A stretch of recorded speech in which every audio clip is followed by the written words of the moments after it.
We're spreading the word that I am going to be seeking in a robust campaign the nomination of the Libertarian Party for president in 2024, starting now. I am guessing and hopeful that this is the first your audience has heard of it, and I'm very honored to be able to make the announcement on the Swamp Creatures. I was out there with you. We were in Walmart parking lots, talking with people, handing out cards, getting petition signs. So, you know, talk to me more about like some of the things you learned as a candidate coming out of that. One is that the ideas that we represent, libertarianism, is a hell of a lot more popular than the Libertarian Party, right? I do believe that a lot of people out there in America in general are libertarians, lowercase l, at heart. They don't know they're libertarians, but folks out there who believe in limited government, believe in the Constitution representing a good vehicle to protect our rights, who are upset that our government has drifted so far away from constitutional democracy, people who believe in capitalism and making decisions for yourself, people who believe in living their lives to their own personal standards and not up to some standard imposed or set by the government or by anybody else. I think that that's a good representation of the American spirit, to be honest. And a lot of people are libertarian without realizing it. The value of the brand of the Libertarian Party is a lot less than what I had anticipated. If it was heartening to hear the extent to which people were libertarian at heart, it was disheartening to hear that the value of the Libertarian brand is not only small, but it was impressed upon me explicitly by any number of people that the value of the brand of the Libertarian Party is negative in the minds of so many people. You'd be better off telling people that you were independent than telling people you were a libertarian. There's just a bit of a backlash in some quarters, particularly in Broward County, I believe, which is a heavily blue district, of course, against the Libertarian Party. I think that that represents a lot of misinformation. People don't realize that we're the party that represents all those good ideas that they do actually believe in. I think that we need to do a much better job of reaching out to people, not only to push these good ideas, but to touch people in the context of their particular concerns and to show them that our ideas can put into action, make their lives better. This is the unique singular campaign that will have the ability to combine a couple of different things. One is bold messaging of an organic nature that comes out of the party itself. This is not going to be a campaign that outsources our leadership to some bygone Democrat or Republican, right? And the other thing that we're going to combine with that is a very credible set of solutions that fits with our candidate's particular background. No other candidate is going to have a background in public policy in terms of a history of public service like mine. And that matters. And the reason that that matters is because it makes your solutions a lot more credible and a lot more thoughtful. It also makes them a lot more acceptable to people who expect a certain background in their candidate. As a party, we have learned this the hard way over and over again, is that people react in a certain way when they perceive a candidate to be potentially, even if it's a stretch, potentially someone that they could see in the White House. If they don't believe that you have the background and the stock to theoretically, potentially, like I said, maybe it's a stretch, but they've got to be able to close their eyes and at least imagine that person as taking the reins of the federal government. And if they don't perceive that, it doesn't really matter how good your linguistics are. They're not giving you the time of day. Remember, there's no such thing as a grassroots movement that has turned into a successful political party in the United States. You need leadership at the top. Mm-hmm. We need to become real players in the American political process. That means participating in the presidential debates. If we can't get into the debates, there's no point in participating. I don't care how many times you're on Joe Rogan. It just frankly doesn't matter. You have to get on that stage. You've got to reach a certain proportion of the population with a message that's not only bold and unique and separated from the Democratic and Republican parties, but you've got to do so in a way that is so credible they could imagine you taking over the White House. You're absolutely right. We all agree. It has been proven that you must have a credible candidate. At the same time, we also know that we have to have bold and uniquely bold messaging. It doesn't work to go out there and be bland. It doesn't work to go out and play off of the other parties. We have a huge opportunity. But that opportunity is not just an opportunity for the Libertarian Party. It's an obligation for the party and an opportunity for the nation. This is a call of duty for us. We need to change things, and that means putting up a much more credible campaign than we have in the past with much more bold messaging. You can't just do one or the other. The lessons that we have learned are not give up on credibility and go with bold, nor is it give up on bold and go with credibility. You have to do both. That means you have to put up someone willing to tell the truth and differentiate from the other parties. And at the same time, someone who has the background that can convince people that it's a very plausible solution. I'm the only candidate who spent as many years in Washington as I did. I'm the only candidate that has already been in the White House and worked for the White House. I'm the only candidate who's worked on monetary and fiscal policy as a professional matter. I'm the only candidate who has professional experience in criminal justice. I'm the only candidate who is taught at the university level. Now, I'm not saying that those are the things that are necessarily prerequisites for credibility. I'm just saying that those are things that contribute to it, and the other candidates don't have it. And I don't say that with pleasure. I wish that we had a dozen candidates that did. But the truth of the matter, whether I like it, you like it, or anyone else likes it, is that we don't. My campaign's biggest deficit is in terms of name recognition. I have lots of other assets, right? I got a good team. I got money in the bank. I got a good story. I got right messaging and plan and background. But my biggest deficit, my biggest hurdle to overcome is in terms of name recognition. That's why we're starting so early.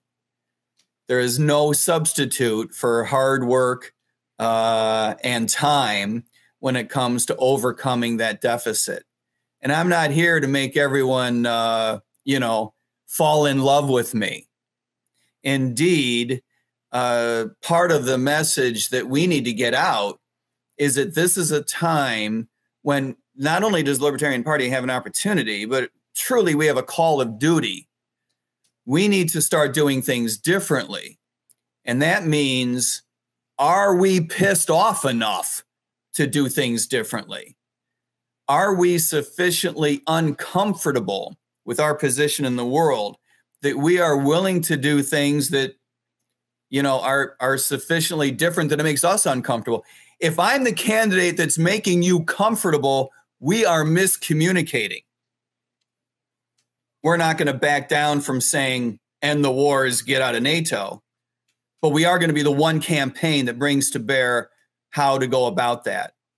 How many steps it's going to take, how many years it's going to take, the kind of messaging and communication it's going to take, how we need to position the United States as a nation that is not isolationist. We are not the Obama administration. We're not retrenching because we're afraid of assuming a leadership role in the world. We just no longer think it's in America's interest to have a militaristically interventionist posture. It's not in our interest. It's not in the interest of the rest of the world, and it does not accurately reflect the ethics of the American people.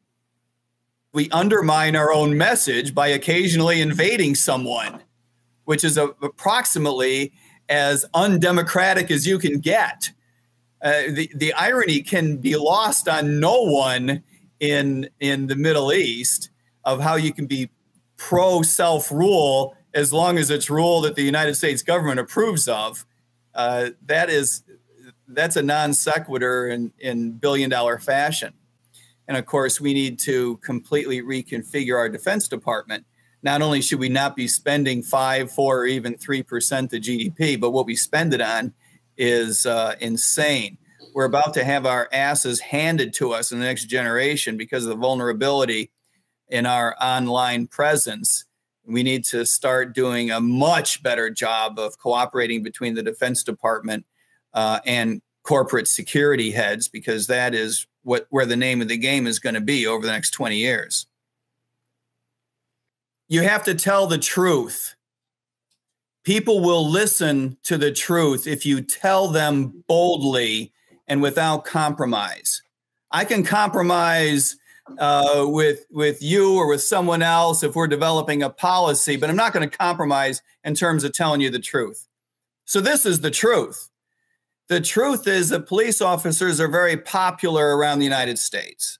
Polling data shows that. Anecdotal data show that. My own personal experience shows that. The other thing that's very true is that this is an industry that needs serious fundamental reform. It's in the interest of the officers themselves. It's in the interest of the United States as a society.